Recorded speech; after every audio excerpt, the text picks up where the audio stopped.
किस्मत वालों को मिलता है सच्चा प्यार, क्या ये सच है? नमस्ते दोस्तों, वीडियो को लाइक, शेयर और चैनल को सब्सक्राइब करके नोटिफिकेशन ऑन कर ले ताकि इस तरह का वीडियो सबसे पहले आपके पास पहुंच सके। और कमेंट बॉक्स में नमो बुद्धा जरूर लिखें। चलिए वीडियो शुरू करते हैं। नमन न्यूयॉर्क अपने बिजनेस मीटिंग के लिए गया था और अब वहां का सारा काम खत्म करके आज इंडिया लौटा था। नमन मुंबई एयरपोर्ट पर इंतजार कर रहा था अपने ड्राइवर का, क्योंकि उसके ड्राइवर ने बोला था कि वो एयरपोर्ट पिक करने के लिए आने वाला है। काफी टाइम हो गया था लेकिन वो नहीं आया और ना ही उसका कॉल लग रहा था। कुछ देर बाद नमन का फोन भी स्विच ऑफ हो गया क्योंकि चार्ज नहीं था। इंतजार करते करते बहुत टाइम हो गया था तो नमन ने सोचा कि वो टैक्सी से ही चला जाए। फिर वो अपना सारा सामान लेकर एयरपोर्ट से बाहर निकला और टैक्सी की राह देख रहा था कि कोई आए। तभी एक टैक्सी आते देख नमन उसे हाथ दिखाकर रोका और जैसे ही बैठने गया तो एक लड़की दूसरे साइड से टैक्सी में बैठ गई। नमन ने कहा कि ये टैक्सी उसने रोकी है तो वो बोली तो क्या हुआ, बैठी तो मैं पहले ना, आप दूसरी टैक्सी ले लो। नमन फिर उससे कहा कि आपको किस तरफ जाना है? उसने कहा मैं कहीं भी जाऊं, आपको उससे क्या मतलब? उसका ये सब सुन के नमन को थोड़ा गुस्सा आने लगा। एक तो मैं कब से इंतजार कर रहा हूँ, ड्राइवर नहीं आया मेरा और ये इधर मुझसे बहस कर रही है। फिर नमन भी टैक्सी में बैठ गया और बोला भैया चलो। वो लड़की ज्यादा कुछ नहीं बोली और आगे चल के उसका घर आ गया तो वो नमन से पहले ही उतर गई और नमन आगे निकाल गया टैक्सी में। फिर जब नमन को प्यास लगा तो वो पानी पीने के लिए पीछे वाले सीट से पानी की बोतल लेने गया तो देखा उधर एक छोटा सा हैंड पर्स था जिसमें एक पैन कार्ड, आधार कार्ड और एक छोटी सी डायरी थी। वो पर्स उस लड़की का था। नमन ने ड्राइवर को बोला कि देखो ये उस लड़की का पर्स इधर छूट गया है, तुम इससे पुलिस स्टेशन में जाके जमा कर देना। फिर वो ड्राइवर बोलने लगा कि नहीं साहब, मैं नहीं पढ़ना चाहता, ये पुलिस के चक्कर में वो 10 सवाल पूछते हैं, बार बार पुलिस स्टेशन बुलाते हैं। मैं ठहरा एक ड्राइवर, दिन भर गाड़ी चला के कुछ पैसे कमाता हूँ, अगर पुलिस स्टेशन के ही चक्कर काटते रह गया तो खाऊंगा क्या? साहब ये काम आप ही कर दो, आप पुलिस स्टेशन जाके जमा कर देना। फिर नमन ने सोचा ठीक है, मैं एक जिम्मेदार नागरिक होने के कारण ये तो कर ही सकता हूँ। और फिर नमन का घर आ गया। नमन ड्राइवर को उसका भाड़ा देकर उतर गया। नमन के घर में नमन अलावा उसके मम्मी पापा रहते हैं।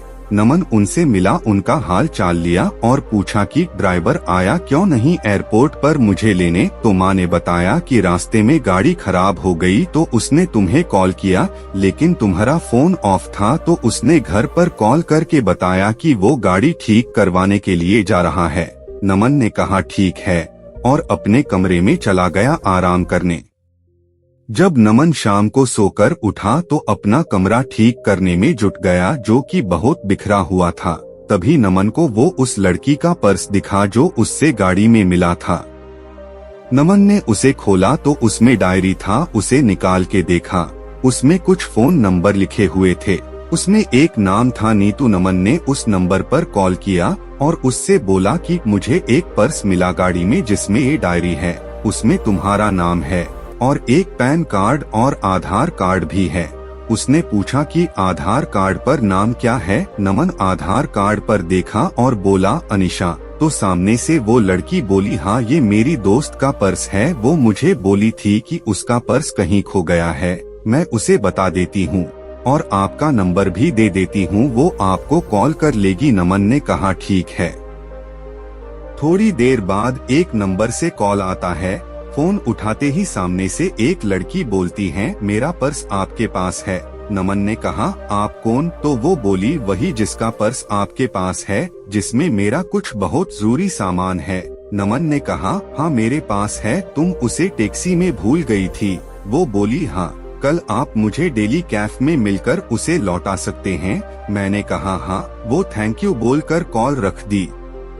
अगले दिन नमन कैफे गया उसका पर्स लौटाने के लिए। नमन सही टाइम पर पहुंचा था लेकिन अनिशा लेट थी। नमन रुका था उसके लिए। कुछ देर बाद वो आई। आज वो बिल्कुल अलग ही लग रही थी कल से। उसके लंबे घने बाल थे जो खुले हुए थे। उसने सफेद और नीले रंग का सलवार कुर्ता पहना था। कानों में सुंदर से झुमके भी थे। नमन उसे बस देखता ही रह गया। वो धीरे धीरे नमन की तरफ चली जा रही थी। नमन का ध्यान ही नहीं था, वो बस उसे देखे जा रहा था। फिर वो बोली, हेलो, ध्यान कहाँ है आपका, मैं कुछ पूछ रही हूँ। तो नमन जल्दी से उठ गया और बोला, हाँ आओ, मैं तुम्हारा ही वेट कर रहा था। वो बोली, हाँ सॉरी, मुझे थोड़ा लेट हो गया। नमन बोला, कोई नहीं, ठीक है। फिर नमन ने कहा, कॉफी? वो बोली, सॉरी अभी नहीं, मैं थोड़ी जल्दी में हूँ, आप मेरा पर्स दे दो, मुझे जाना है। नमन ने कहा, हाँ दे दूंगा, थोड़ा बैठ के कुछ बात तो कर ही सकते हैं। वो बोली, जरूर, लेकिन आज नहीं, फिर कभी। मैंने कहा, ठीक है, लेकिन याद रखना अपनी बात, अगली बार साथ में बैठ के कॉफी पीना पड़ेगा, फिर मत कहना आज भी जल्दी में हूँ। वो बोली, हाँ ठीक है, अब मेरा पर्स दे दो। नमन ने उसका पर्स दे दिया और बोला, मैं तुम्हें कॉल कर सकता हूँ ना अगली बार मिलने के लिए? वो बोली, हाँ, और चली गई। नमन कुछ देर वहाँ रुका और फिर ऑफिस चला गया। नमन पूरी रात अनिशा के बारे में ही सोचता रहा। नमन उसे भूल ही नहीं पा रहा था। नमन को उसकी एक एक बात याद आ रही थी। अगले दिन नमन के कुछ दोस्त मिले और वो उसे बोलने लगे कि चल आज पार्टी करते हैं, बहुत दिन हो गए हैं, हम दोस्तों ने साथ में पार्टी नहीं किया है। नमन ने कहा, ठीक है, सब चल रहे हैं तो मैं भी चलता हूँ। फिर वो 5 दोस्त एक क्लब में गए। सब वहाँ बहुत नाचे साथ में, फिर थोड़ा ड्रिंक भी किया। तभी नमन की नजर एक लड़की पर गई जो लगातार बहुत ड्रिंक कर रही थी। नमन ने ध्यान से देखा तो वो और कोई नहीं, अनिशा थी। आज वो बहुत ही अलग लग रही थी। कहा, उस दिन जब वो नमन से मिली थी तो सलवार कुर्ते में आई थी और आज वो शॉर्ट स्कर्ट और टॉप में है और ड्रिंक कर रही है। नमन तो बिल्कुल ही चौंक गया उसे देखकर। नमन उसके पास जा ही रहा था उससे बात करने के लिए कि तब तक उसके दोस्त उसका हाथ पकड़कर डांस करने के लिए लेकर गए। नमन की नजर अनिशा पर ही थी, लेकिन थोड़ी ही देर में वो वहाँ से कहीं चली गई। फिर नमन ने उसे क्लब में इधर उधर ढूंढा, लेकिन वो नहीं मिली।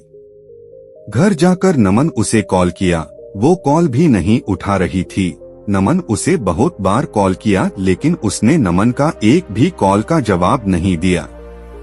अगले दिन फिर नमन उसी टाइम पर क्लब गया ताकि अगर वो आज आई तो वो उधर ही उससे पूछ लेगा।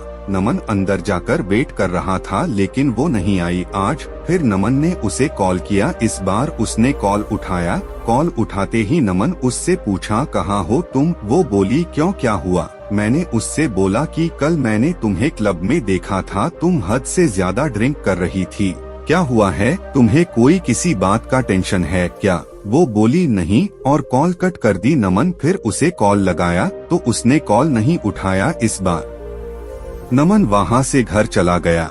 घर आकर उसने अनिशा को मैसेज किया कि अगर तुम्हें कोई किसी बात का टेंशन है तो मुझे बता सकती हो। उसका कोई रिप्लाई नहीं आया। 2-3 दिन हो चुके थे, अभी तक अनिशा ने कुछ नहीं कहा था। नमन फिर अनिशा को कॉल किया। उसने कॉल उठाया। नमन ने बड़े आराम से बोला कि तुमने कुछ रिप्लाई नहीं दिया मेरे मैसेज का। वो चुप ही थी। नमन ने फिर बोला, ऐसे चुप नहीं रहो, कुछ बोलो, कुछ परेशानी हो तो बताओ, मैं तुम्हारी मदद कर सकता हूँ। फिर नमन ने कहा, अच्छा चलो कल उसी कैफे में मिलो, तुम्हारा काफी बाकी है, एक मुझ पे। वो हाँ ठीक है बोलकर कॉल रख दी। नमन बड़ी बेचैनी से कल का इंतजार कर रहा था। अगले दिन वो सुबह सुबह उठा, अच्छे से तैयार होकर अनिशा से मिलने के लिए निकला। आज नमन खुद टाइम से पहले आकर इंतजार कर रहा था। थोड़ी ही देर में अनिशा आई। वो बहुत सुंदर दिख रही थी। आज उसने जीन्स टॉप पहना था और बाल वैसे ही खुले थे। वो जैसे जैसे आगे आ रही थी, चल के उसके बाल उसकी आंखों के तरफ आ रहे थे। वो उन्हें ठीक करती हुई आ रही थी। वो आके नमन के सामने वाले कुर्सी पर बैठ गई। वो शांत थी। नमन ने पूछा, कॉफी? वो हौकी सी मुस्कुराहट के साथ बोली, हाँ। नमन ने वेटर को कॉफी के लिए बोला और अनिशा से बोला, चलो अब बताओ क्या बात है जिससे तुम परेशान हो। पहले तो वो कुछ नहीं बोल रही थी, फिर नमन ने कहा, बोलो कुछ। वो बोली कि मैं मुंबई में अकेले रहती हूँ, यहाँ मैं अपना कैरियर बनाने के लिए आई हूँ। ये बोलते बोलते वो चुप हो गई। मैंने कहा, हाँ आगे बोलो, इसमें क्या हुआ? ये तो अच्छी बात है, तुम अपने कैरियर पे इतना ध्यान दे रही हो। फिर वो बोली, लेकिन अब नहीं हो पा रहा है, मेरा काम में बिल्कुल ध्यान नहीं रहता, मुझे अपने बॉस से बहुत बार अब डांट सुननी पड़ती है और उसने तो ये तक कह दिया है कि अगर ऐसा ही चलता रहा तो वो मुझे नौकरी से निकाल देगा। 2 महीने हो गए हैं, मेरे इस वार्ताओं से मुझे रोज डांट सुनी पड़ती है। मैंने उसे पूछा, ऐसा क्या हो गया है कि तुम इतनी परेशान रह रही हो? वो चुप हो गई फिर थोड़ी देर बाद बोली, मुझे कैंसर हो गया है। ये सुनकर नमन घबरा गया। आगे वो बोलती रही, 2 महीने पहले मैंने चेकअप करवाया था तो डॉक्टर्स ने बोला कि मुझे कैंसर हो गया है, अभी 2nd स्टेज पर है। ये सुनकर मैं तब से परेशान रहती हूँ कि कैसे मैं सब करूँगी, मेरा इस दुनिया में कोई नहीं है, बचपन से ही मैं अनाथ हूँ, बस कुछ ऑफिस के दोस्त है। मैं ये बात अपने ऑफिस में भी नहीं बता सकती कि अगर बॉस को पता चला तो वो मुझे कहीं नौकरी से निकाल ना दे। 3 महीने पहले ही मेरा प्रमोशन हुआ है, मुझे हेड ऑफ द डिपार्टमेंट बनाया है और ये सब हो गया, मैं अब क्या करूँ, कुछ समझ नहीं आ रहा है। ये सब सुनकर नमन ने धीरे से उसका हाथ अपने हाथ में लिया और बोला, तुम अकेले नहीं हो, मैं तुम्हारे साथ हूँ। वो चुपचाप नमन की ओर देखने लगी। नमन ने कहा, हाँ तुम सही सुन रही हो, मैं तो उसी दिन से तुम्हें पसंद करने लगा था जिस दिन तुम अपना पर्स लेने के लिए मुझसे मिलने आई थी। ये सुनकर उसने अपना हाथ पीछे कर लिया। नमन ने पूछा, क्या हुआ, हाथ क्यों हटा लिया तुमने? वो बोली, नहीं ये सब ठीक नहीं है, मेरी जिंदगी का ही भरोसा नहीं है और मैं तुम्हें मेरे वजह से कोई परेशानी नहीं दे सकती। नमन उसे प्यार से समझाया कि नहीं, तुम मुझे कोई परेशानी नहीं दे रही हो, मैं तुम्हारा ध्यान रखना चाहता हूँ, तुम्हें अपनी जिंदगी का हिस्सा बनाना चाहता हूँ, मैं हमेशा तुम्हारे साथ रहूँगा, कभी तुम्हें अकेला नहीं छोड़ूंगा। वो बोली, नहीं तुम समझो, कल को पता नहीं मैं रहूं या ना रहूं, तुम क्यों खुद को किसी की परेशानी में डाल रहे हो? नमन उसे बहुत समझाया लेकिन वो नहीं मानी और चली गई। नमन उसके पीछे गया, उसका हाथ पकड़ के रोका और उससे कहा, तुम्हें कभी भी किसी की जरूरत हो तो मैं हमेशा तुम्हारे साथ रहूंगा। और फिर अनिशा चली गई। नमन उसे रोज उसका हाल पूछता था। वो डॉक्टर के पास चेकअप के लिए गई कि नहीं, टाइम पर सब दवाइयाँ ले रही है कि नहीं। उस दिन के बाद नमन ने कभी उसे अकेला नहीं महसूस होने दिया। नमन उसे रोज फोन करता था, उसका हाल पूछता था। 4 महीने हो चुके थे ऐसे बात करते करते। एक दिन शाम को फोन पर बात करते करते अनिशा बेहोश हो गई। नमन उसे पुकारता रहा लेकिन वो कुछ नहीं बोल रही थी। नमन तुरंत उसके घर जाने के लिए निकल गया। उधर पहुंचा तो देखा कि अनिशा के घर पर कोई नहीं था। फिर उसके पड़ोसियों से पूछा तो पता चला वो उसे हॉस्पिटल लेकर गए हैं। मैं तुरंत हॉस्पिटल पहुंचा, इंक्वायरी डेस्क पर उसके बारे में पता किया और उसके रूम के तरफ गया। वह 2-3 लोग खड़े थे जो अनिशा को हॉस्पिटल लेकर आए थे। नमन उनसे पूछा कि क्या हुआ अनिशा को, तो वो बोले कि अनिशा अपने घर में बेहोश होके गिर गई थी। वो तो उसके घर का दरवाजा थोड़ा खुला था तो एक बच्चे को बॉल खेलते खेलते उसके घर में चला गई तो हमने जाकर देखा ये बेहोश पड़ी थी। अनिशा अकेले रहती है यह तो हम उससे हॉस्पिटल लेकर आए। तभी आईसीयू से एक डॉक्टर बाहर आए और बोले अनिशा की हालत खराब है, हमें उसका ऑपरेशन करना पड़ेगा। नमन ने पूछा, ऑपरेशन के बाद अनिशा बिल्कुल ठीक हो जाएगी ना? डॉक्टर ने कहा, अभी कुछ बोल नहीं सकते। नमन ने कहा, डॉक्टर आप ऑपरेशन की तैयारी कर लीजिए और पैसे की कोई फिक्र ना करे। ये सुनकर डॉक्टर चले गए। पूरे 5 घंटे बाद ऑपरेशन रूम से डॉक्टर बाहर आए। नमन जल्दी से डॉक्टर के पास गया और पूछा, अनिशा कैसी है? डॉक्टर ने कहा, ऑपरेशन सक्सेसफुल हुआ, घबराने की बात नहीं है कुछ। नमन के जान में जान आई। उसने पूछा, क्या मैं अनिशा से मिल सकता हूँ? डॉक्टर ने कहा, अभी नहीं, कुछ देर बाद। नमन ने कहा, ठीक है। फिर नमन बाद में अनिशा से मिला। वो नमन को देखकर रोने लगी। नमन उसके पास बैठा था। उसने कहा कि बोला था मैं हमेशा तुम्हारे साथ रहूंगा। ये सुनकर अनिशा और रोने लगी। नमन उसे चुप कराया और कहा अभी अभी तुम्हारा ऑपरेशन हुआ है, ऐसे में तुम्हें रोना नहीं चाहिए। हम दोनों बहुत देर तक एक दूसरे का हाथ पकड़कर बैठे थे। फिर वो दोनों घर आए। नमन उसका बहुत ध्यान रखता था। नमन ने अनिशा के बारे में अपने घर वालों को बता दिया था, तो अब वो अनिशा के साथ ही रहता था, उसका ध्यान रखता था। जब अनिशा पूरी तरह से ठीक हो गई, तब दोनों ने शादी कर ली और हमेशा के लिए दोनों एक साथ हो गए। सच ही कहा गया, सच्चा प्यार किस्मत से मिलते हैं। यदि वीडियो अच्छा लगा हो तो लाइक और चैनल सब्सक्राइब जरूर कीजिएगा।